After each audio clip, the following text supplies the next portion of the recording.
साथियों, इस वीडियो में मैं आपसे बात करने जा रहा हूं फोर्थ ग्रेड डीवी के एब्सेंट कैंडिडेट की और लिस्ट जारी की गई है। सेकंड चांस दिया गया है जिसमें आपके कोटा और पाली मंडल की भी जारी हो चुकी है।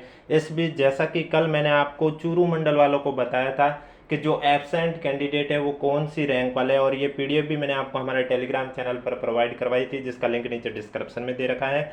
और भी अन्य मंडल की भी आपको इस यूट्यूब चैनल पर इसी तरह बताया जाएगा कि जो कैंडिडेट एब्सेंट रहे हैं उनकी कौन सी रैंक थी। इसलिए अगर अभी तक आपने चैनल सब्सक्राइब नहीं किया तो चैनल जरूर सब्सक्राइब कर लीजिए, नोटिफिकेशन भी ऑन कर लीजिए। नेक्स्ट टारगेट हमारा जयपुर मंडल का है, क्योंकि कल मैंने आपको कहा था कि जिस मंडल के ज़्यादा कमेंट होंगे उसी मंडल पर मैं नेक्स्ट वीडियो लेके आऊँगा जिसमें आपको बताऊँगा कि कौन से मंडल में एब्सेंट कैंडिडेट है वो कौन सी रैंक पर है, जिससे कि स्टूडेंट को ये पता चल सके कि जो एब्सेंट है वो इस रैंक पर है तो क्या उससे जो पीछे वाले रैंक जस्ट कोई पीछे हो तो उसको भी बेनिफिट मिल जाए। अगर वो डीवी नहीं करवाएगा तो उसके स्थान पर उसको लिया जाएगा। तो वो कंप्लीट प्रोसेस किस तरह से किया है मैंने आपके लिए, वो मैं इस वीडियो में बताऊंगा। बाकी जयपुर मंडल के एक बार एब्सेंट कैंडिडेट की जो लिस्ट है वो जारी हो जाए उसके बाद ही मैं आपके लिए ये कर सकता हूं, क्योंकि फिलहाल यही इन्फॉर्मेशन आई है कि जयपुर मंडल में जो एब्सेंट कैंडिडेट है उनको डीवी का अवसर दिया जा रहा है 4 मई से लेकर 9 मई तक का। लेकिन अभी तक वो पीडीएफ नहीं आई है। पीडीएफ जैसे ही आएगी उसके बाद मैं आपको इस यूट्यूब चैनल के माध्यम से बता दूंगा कि जयपुर मंडल के लिए जो एब्सेंट कैंडिडेट रहे हैं आपके लगभग 4,923 कैंडिडेट एब्सेंट रहे हैं, तो उनकी रैंक कौन सी थी। टॉप 100 वालों की भी बताऊंगा और आगे भी पॉसिबल होगा तो बताऊंगा, क्योंकि ये रैंक जो आपको स्क्रीन पर दिखाई दे रही है ये चूरू मंडल वालों की है। तो ये किस तरह से जारी की गई है तो मैं आपको बता देता हूँ। इसको मैंने इस तरह से जारी किया है, आपने देखा होगा रिवाइज रिजल्ट आपके 6 फरवरी को जारी हुआ था।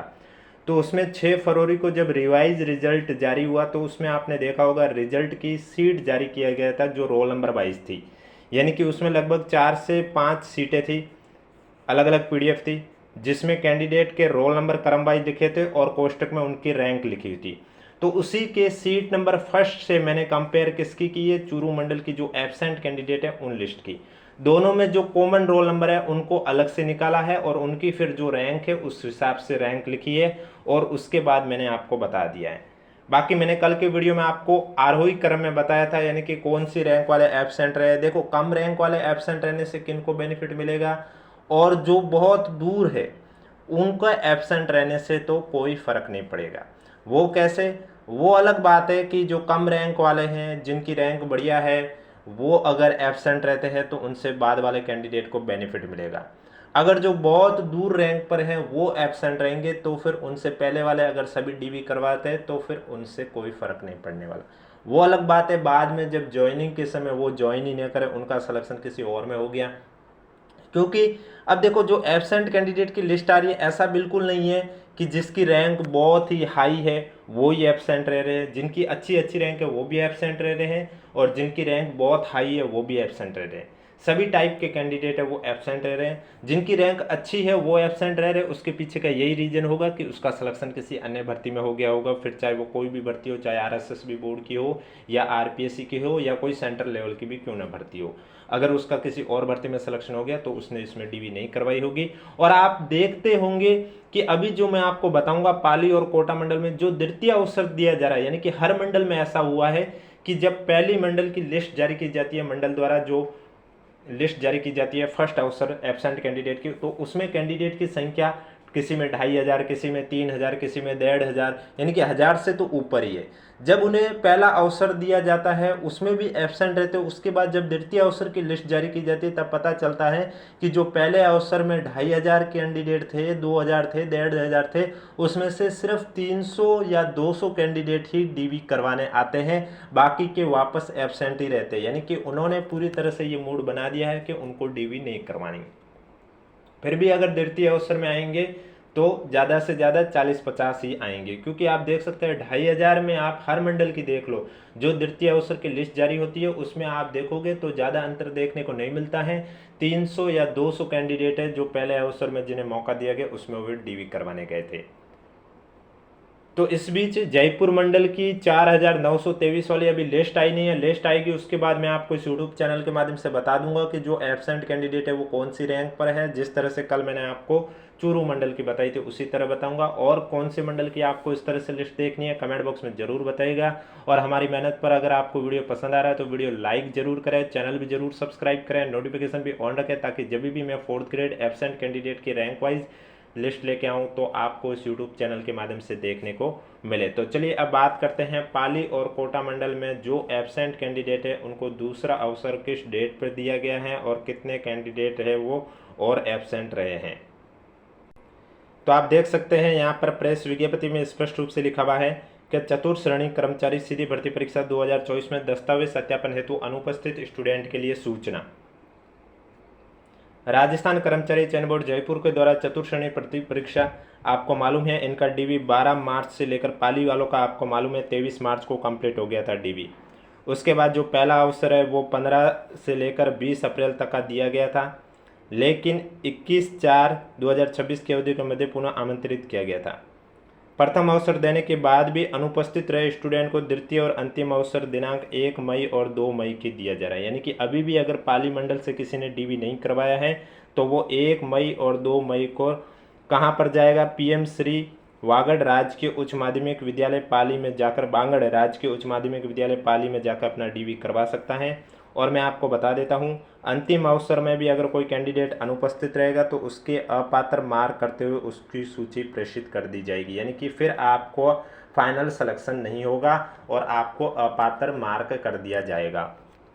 तो जब पहले अवसर के कैंडिडेट की लिस्ट आई थी उसमें 1081 कैंडिडेट का नाम था और जो द्वितीय मौका दिया गया इसमें भी 908। यानी कि जो आपके 15 अप्रैल से लेकर 26 अप्रैल तक पहले अवसर की डीवी हुई थी एब्सेंट कैंडिडेट की, उसमें सिर्फ 173 कैंडिडेट ने ही डीवी करवाई थी। और ये पाली मंडल की ही नहीं, हर मंडल में यही हो रहा है कि जो पहले अवसर की लिस्ट आती है उसमें 3000, 2500, 1500 कैंडिडेट के नाम होते हैं और उनका जब डीवी होता है तो उसमें से सिर्फ 200-300 के करीब स्टूडेंट ही डीवी करवाते हैं, बाकी कैंडिडेट नहीं करवाते। फिर द्वितीय अवसर में वापस से उनका नाम आता है।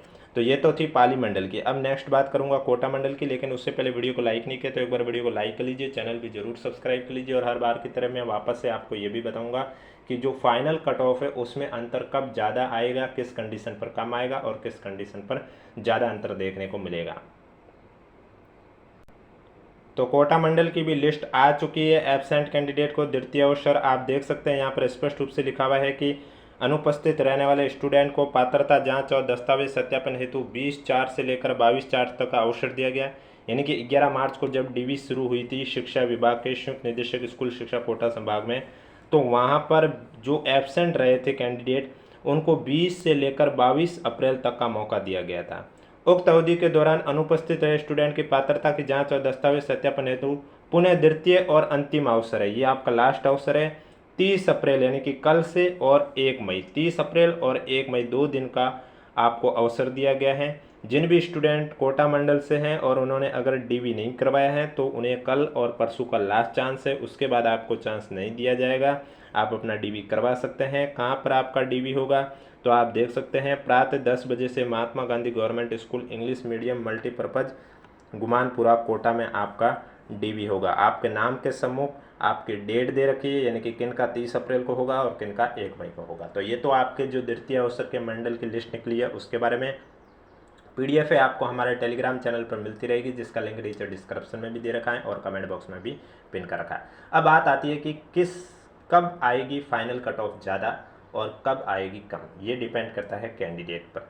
यानी कि डीवी करवाने वाले अगर अच्छी रैंक वाले कैंडिडेट एब्सेंट रहते हैं उस कंडीशन पर तो फाइनल कट ऑफ में ज़्यादा अंतर देखने को नहीं मिलेगा। अगर जिनकी रैंक अच्छी नहीं है, जो 2 गुना की बाउंड्री पर है, वे अगर एब्सेंट रहते हैं और जो अच्छी रैंक वाले सभी ने डीवी करवाई है, तब तो आपके फाइनल कट ऑफ जाएगी ज़्यादा, भले ही 3 नंबर ज़्यादा जाए 4 नंबर ज़्यादा जाए। वो कैसे, अब मैं आपको एग्जाम्पल के थ्रू समझा रहा हूँ।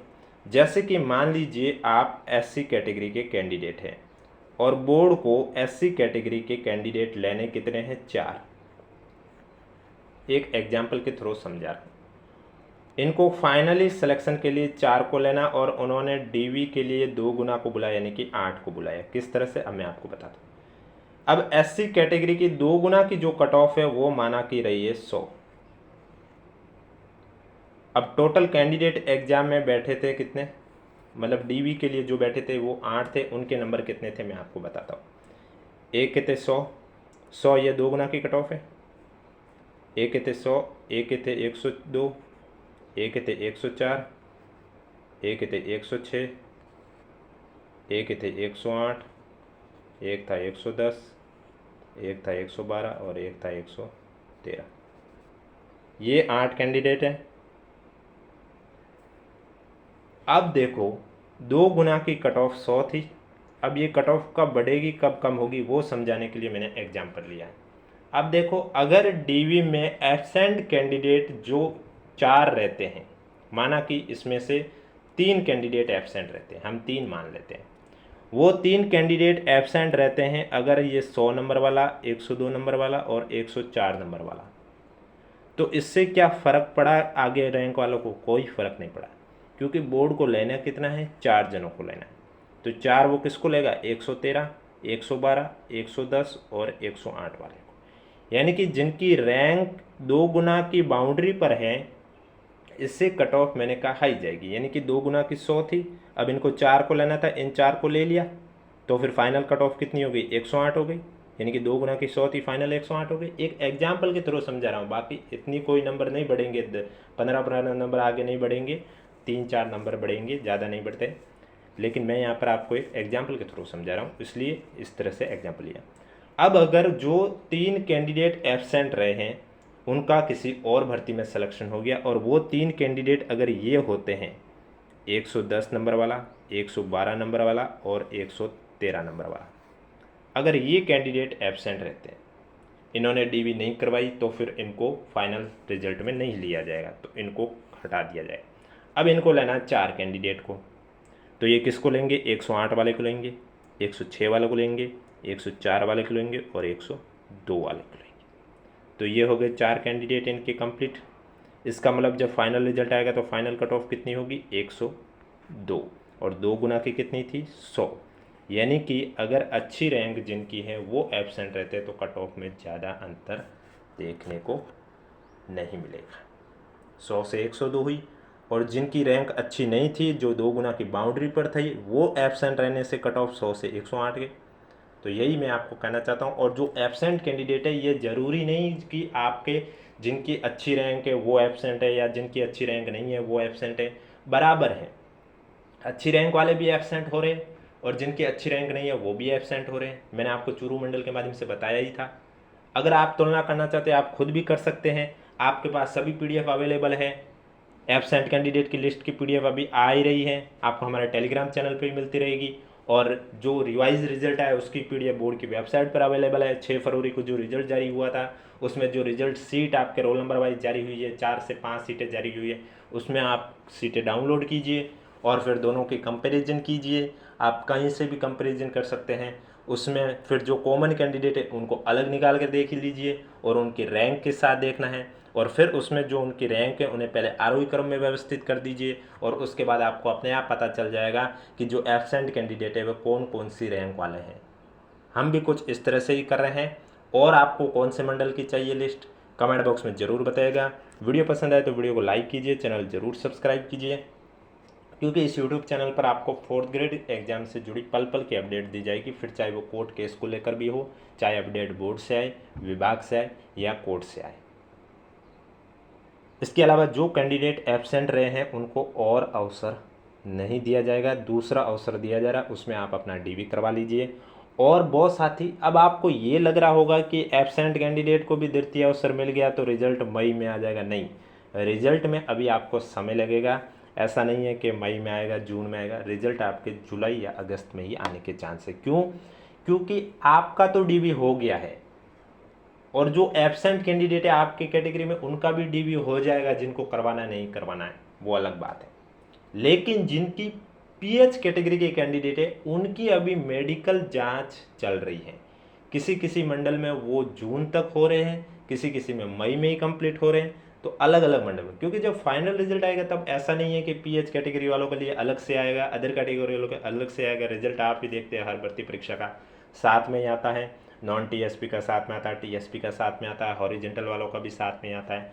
तो फिर उनके पहले मेडिकल जांच कंप्लीट होगी, उसके बाद विभाग लिस्ट सौंपेगा बोर्ड को, और उसके बाद बोर्ड है वो कैटेगरी वाइज रिजल्ट है वो जनरेट करेगा और उसके बाद जारी होगा। यानी कि जुलाई नहीं तो अगस्त, तो मान के चलिए अगस्त तक तो हो ही जाएगा। ऐसा बिल्कुल मत सोचना कि अभी द्वितीय अवसर मिलने शुरू हो गए हैं, इस हिसाब से देखा जाए तो आप सोचोगे कि अगले महीने में रिजल्ट आएगा।